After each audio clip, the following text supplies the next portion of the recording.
Dear students, welcome to my YouTube channel intent coaching classes. हमारा mathematical reasoning chapter चल रहा है।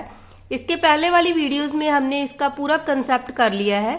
अगर आपने वो वीडियोस नहीं देखी तो उनका लिंक डिस्क्रिप्शन में दिया हुआ है। आज हम इसके एमसीक्यू स्टार्ट करेंगे। हमारा फर्स्ट एमसीक्यू है, in the truth table for the statement negation of P और negation of Q the last column has the truth value in the following order. ठीक है, जब भी हमारे पास मैथमेटिकल रीजनिंग के सम आएंगे हम इसको ट्रुथ टेबल की हेल्प से ही सॉल्व करेंगे। ठीक है, इससे हमारा जो आंसर है वो एक्यूरेट आता है। देखो यहाँ हमारे पास टू स्टेटमेंट है, एक है पी एक है क्यू। हमें पता है अगर हमारे पास टू स्टेटमेंट है तो टू की पावर जितनी हमारे पास स्टेटमेंट है उतना हमने उसकी पावर कर लेनी है। और ये हमारे पास बन गया 4, इसका मतलब यहाँ हमारे पास 4 रो बनेंगी। ठीक है, और 4 रो का हाफ कर लेते हैं हम, तो हमारे पास 2 बन गया। इसका मतलब 2 टाइम्स हम ट्रू लिखेंगे, 2 टाइम्स फॉल्स लिखेंगे।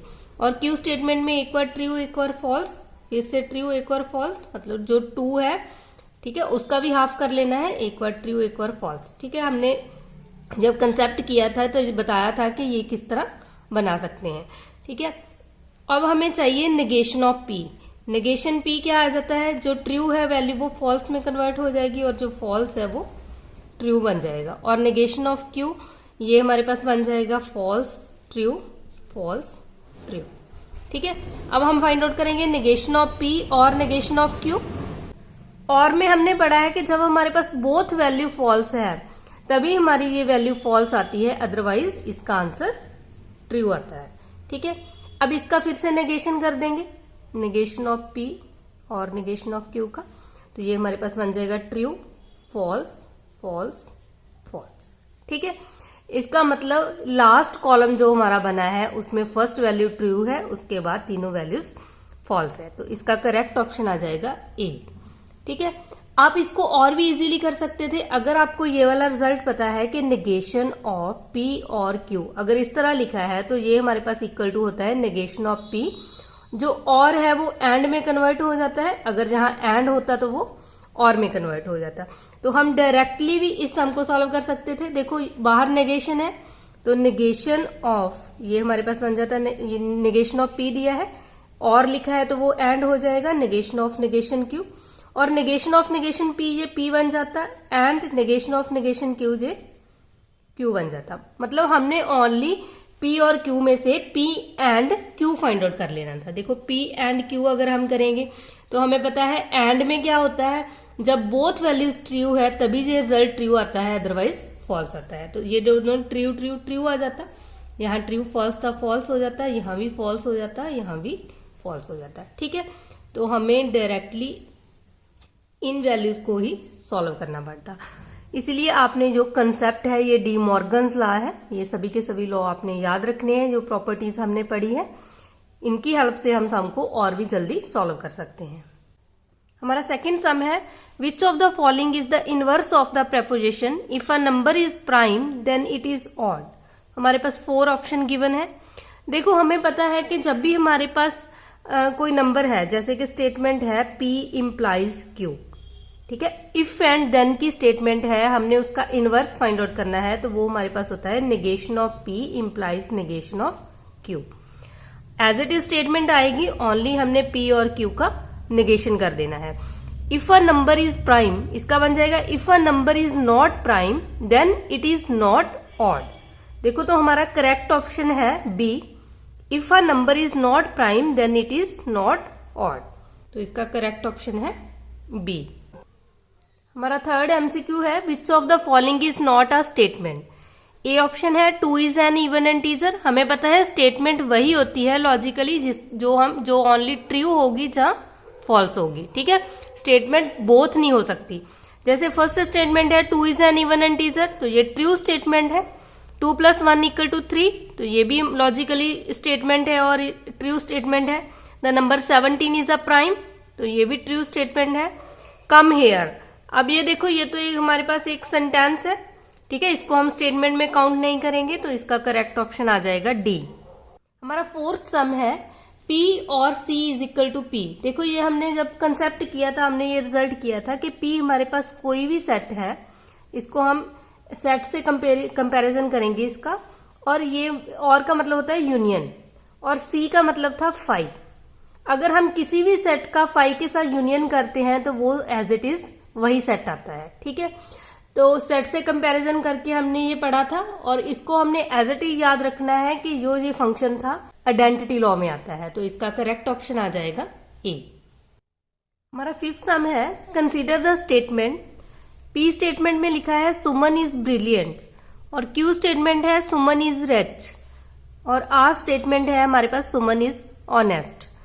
The negation of the statement, हमने इस स्टेटमेंट का निगेशन फाइंड आउट करना है। Suman is brilliant and dishonest if and only if Suman is rich can be expressed as. देखो हमने फाइंड आउट करना है Suman is brilliant and dishonest. Suman is brilliant को हमने पी से डिनोट किया है, एंड मतलब होता है ये वाला साइन, ठीक है। और सुमन इज डिसऑनेस्ट, ऑनेस्ट के लिए हमने आर लिया था, अब हमने इसका नेगेशन कर दिया डिसऑनेस्ट, तो ये हमारे पास बन जाएगा निगेशन ऑफ आर। उसके बाद है इफ एंड ऑनली इफ, हमें पता है इफ एंड ऑनली इफ के लिए हम ये वाला साइन लगाते हैं। सुमन इज रिच, और ये हमारे पास सेकंड स्टेटमेंट है क्यू। हमने ये वाली स्टेटमेंट लिख ली, अब हमने फाइंड आउट करना है इस स्टेटमेंट का निगेशन। ठीक है, तो ये बनेगा हमारे पास, तो इसका करेक्ट ऑप्शन बन जाएगा सी। हमारा सिक्स सम है, P implies negation of P and negation of P implies P is. हमें पूछा है ये टोटोलॉजी है एंड कंट्राडिक्शन है, या कंट्राडिक्शन है ओनली टोटोलॉजी है, नेदर टोटोलॉजी नॉर कंट्राडिक्शन। ठीक है, तो हम इस तरह के सम टेबल की हेल्प से ही करेंगे। तो हमारे पास यहाँ एक ही स्टेटमेंट है P, हमें पता है अगर एक स्टेटमेंट है वो या तो ट्रू हो सकती है या फॉल्स हो सकती है। हम उसका नेगेशन फाइंड आउट करेंगे, वो हमारे पास बन जाएगा फॉल्स ट्रू। अब हमने फाइंड आउट करना है P implies negation of P। तो हमने ये पढ़ा है जब P implies negation of P है तो ये सभी केसेस में ट्रू होता है, लेकिन अगर ट्रू टू फॉल्स चलते हैं तो इसका रिजल्ट फॉल्स आता है। ठीक है, ट्रू टू फॉल्स करेंगे तो ये फॉल्स हो जाएगा, और फॉल्स टू ट्रू करेंगे तो ये ट्रू आएगा। ठीक है, अब हम फाइंड आउट करेंगे negation of P implies P। अब नेगेशन ऑफ P से हमने P की तरफ जाना है, फॉल्स इंटू ट्रू, ये तो हमारे पास ट्रू आएगा, ट्रू इंटू फॉल्स, ये फॉल्स हो जाएगा। ठीक है, अब इन दोनों में हमने एंड फाइंड आउट करना है, P implies P, negation of P and negation of P implies P। ठीक है, इन दोनों में एंड फाइंड आउट करना है। एंड हमें पता है तभी ट्रू होता है बोथ वैल्यूज ट्रू आती है। ठीक है, अदरवाइज इसका आंसर फॉल्स आता है। ठीक है, तो ये फॉल्स ट्रू फॉल्स हो जाएगा, यहाँ भी ट्रू फॉल्स फॉल्स हो जाएगा। इसका मतलब जब हमारे पास कॉलम में सभी के सभी वैल्यूज फॉल्स होती है तो उसको हम बोलते हैं कंट्राडिक्शन। ऑप्शन आ जाएगा बी। हमारा सेवंथ सम है, a sentence which may be true and false simultaneously is a. हमें पता है कि यो सेंटेंस ट्रू और फॉल्स बोथ हो जाता है एक टाइम में ही, तो उसको हम बोलते हैं पैराडॉक्स। तो इसका करेक्ट आंसर आ जाएगा बी। हमारा 8th सम है, नेगेशन ऑफ P और negation of Q is equal to.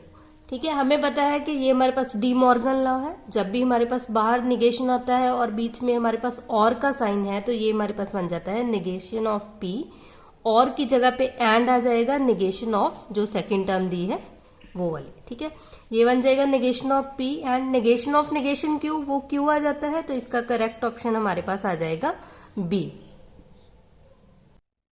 हमारा 9th सम है, right the negation Jaipur is the capital of Rajasthan. तो हमारे पास 4 ऑप्शन गिवन है, हमें पता है इसका नेगेशन हमारे पास आ जाएगा Jaipur is not the capital of Rajasthan, तो इसका करेक्ट ऑप्शन आ जाएगा बी। हमारा 10th सम है, if P and Q stand for statement, P statement है it is hot and Q है it is humid, then P and negation of Q stand for. देखो हमें पता है P statement as it is लिख लेनी है, हमने P लिखा है, ये बन जाएगा इट इज हॉट, और इसका मतलब होता है एंड निगेशन ऑफ Q, ये बन जाएगा इट इज नॉट ह्यूमिड। तो हमारे पास बनेगा it is hot and it is not humid. ठीक है, तो इसका करेक्ट ऑप्शन हमारे पास बन जाएगा C, it is hot and it is not humid. हमारा 11th सम है the conjunction of two statement P and Q is true if A option है P is true, B option है Q is true, C option है both A and B और D है neither A nor B। देखो हमने ये पढ़ा है कंजंक्शन, कंजंक्शन का मतलब हमारे पास होता है एंड, और एंड तभी ट्रू होता है जब हम एंड को हम बोथ भी बोल सकते हैं, जब बोथ वैल्यूज ट्रू है तभी हमारा रिजल्ट ट्रू आता है। तो इसका करेक्ट ऑप्शन बन जाएगा सी, बोथ A एंड B। मतलब जब P भी ट्रू होगा Q भी ट्रू होगा तभी हमारे पास ट्रू स्टेटमेंट बनेगी। हमारा 12th सम है the preposition defined by P और P implies Q is tautology, contradiction, contingency, none of this. ठीक है, टोटोलॉजी हमें पता है पूरे कॉलम में ट्रू ट्रू आएगा तो टोटोलॉजी बनेगा। अगर सभी लास्ट जो हमारा कॉलम बनेगा अगर उसमें फॉल्स है तो जो वो कंट्राडिक्शन बनेगा, और कभी ट्रू कभी फॉल्स इस तरह आएगा तो उसको हम बोलते हैं कॉन्टिजेंसी। ठीक है, अब हम इसको टेबल बनाएंगे इसका। तो यहाँ हमारे पास टू स्टेटमेंट है P एंड Q, तो हम इसको इस तरह लिख लेंगे true false true false. First हम ब्रैकेट को सॉल्व करते हैं, P इम्प्लाइज Q। हमें पता है इफ एंड देन होता है इसका मतलब। ठीक है, इसमें हमारे पास ओनली फर्स्ट एक ही रिजल्ट है, जब हमारे पास ट्रू से फॉल्स चलेंगे तभी ये फॉल्स आता है, अदरवाइज ट्रू आता है इसका रिजल्ट। ठीक है, ट्रू से ट्रू जाएंगे तो true, true to false false, false to true true, false false भी ट्रू हो जाएगा। अब हम P के साथ इसका और फाइंड आउट करेंगे।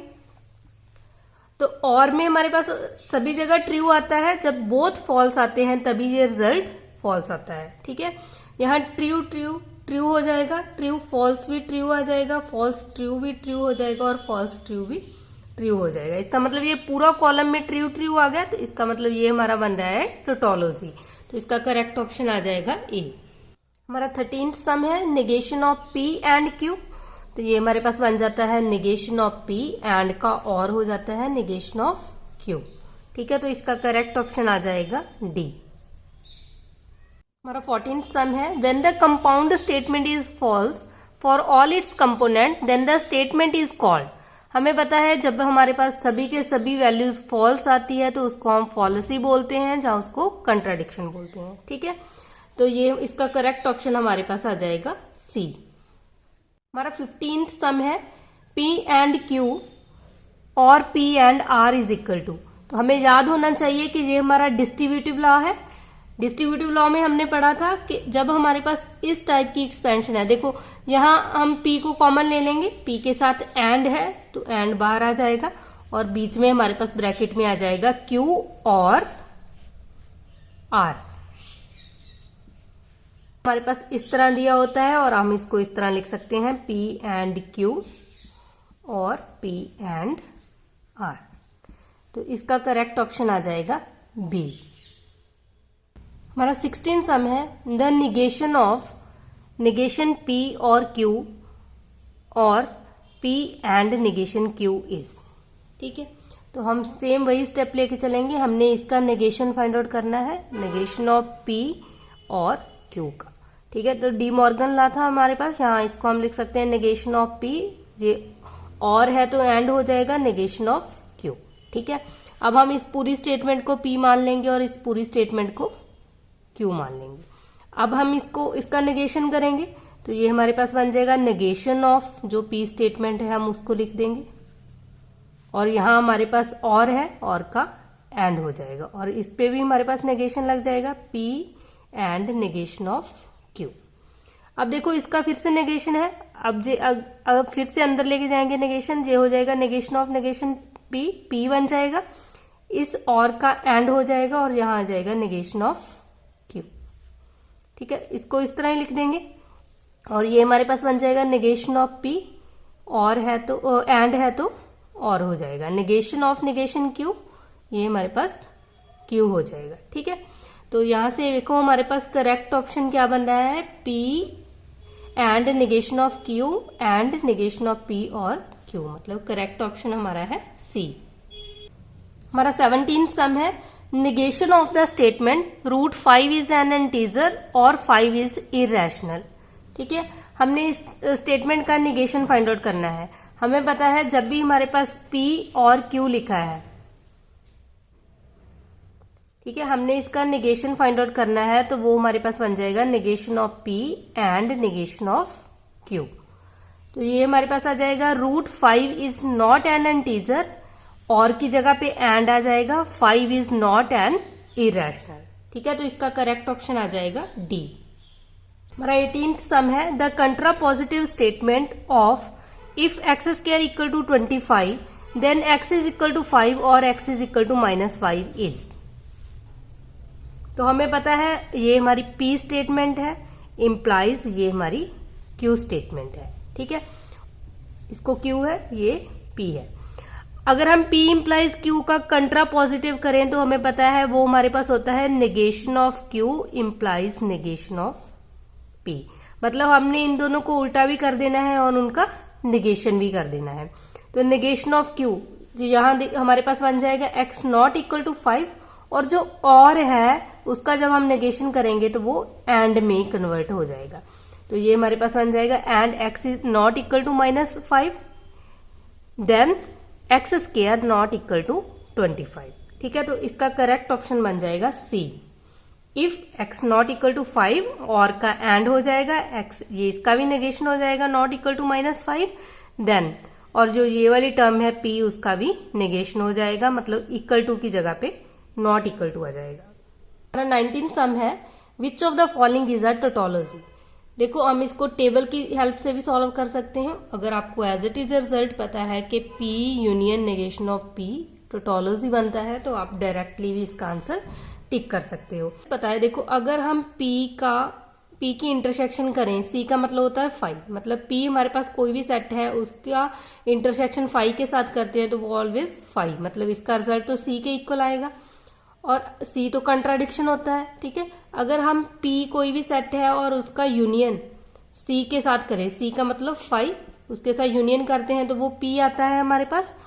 ठीक है, तो इसका भी रिजल्ट P हमारे पास सेट आ सकता है। P किसी टाइप का भी सेट हो सकता है, ट्रू और फॉल्स दोनों में से कोई भी। ठीक है, और यहाँ हमारे पास है P कोई भी सेट है, अगर हम उसकी इंटरसेक्शन, टोटोलॉजी मतलब होता है यूनियन, उसके साथ करते हैं तो वो भी इक्वल टू P आता है। ठीक है, अगर तो आपको एज इट इज रिजल्ट पता है कि इनमें हमारे पास टोटोलॉजी नहीं आ रहा, अदरवाइज आप क्या करोगे, इसको आप टेबल की हेल्प से प्रूव कर सकते हो। P मतलब होता है ट्रू फॉल्स, और निगेशन ऑफ P करेंगे तो वो हमारे पास बन जाएगा फॉल्स ट्रू, और P और निगेशन ऑफ P करेंगे तो वो हमें पता है जब इन दोनों में से एक भी वैल्यू ट्रू है तो इसका रिजल्ट ट्रू आता है। तो इसका करेक्ट ऑप्शन आ जाएगा A। हमारा 20th सम है converse of the statement if a number n is even then n square is even. तो हमने इसका कन्वर्स फाइंड आउट करना है। हमें पता है अगर P इम्प्लाइज Q कोई भी स्टेटमेंट है और उसका कन्वर्स होता है Q इम्प्लाइज P। ठीक है, ये स्टेटमेंट आगे आ जाएगी और ये वाली पीछे चली जाएगी। इसका रिजल्ट बन जाएगा if n square is even then a number n is even. ठीक है, तो इसका करेक्ट ऑप्शन आ जाएगा A। If a number n square is even then n is even. आज के लिए हम इतना ही करेंगे। अगर आपको मेरी वीडियो पसंद आई है तो लाइक करना और अपने फ्रेंड्स के साथ शेयर भी करना। अगर आप मेरे चैनल पे नए आए हो तो चैनल को सब्सक्राइब करना मत भूलना।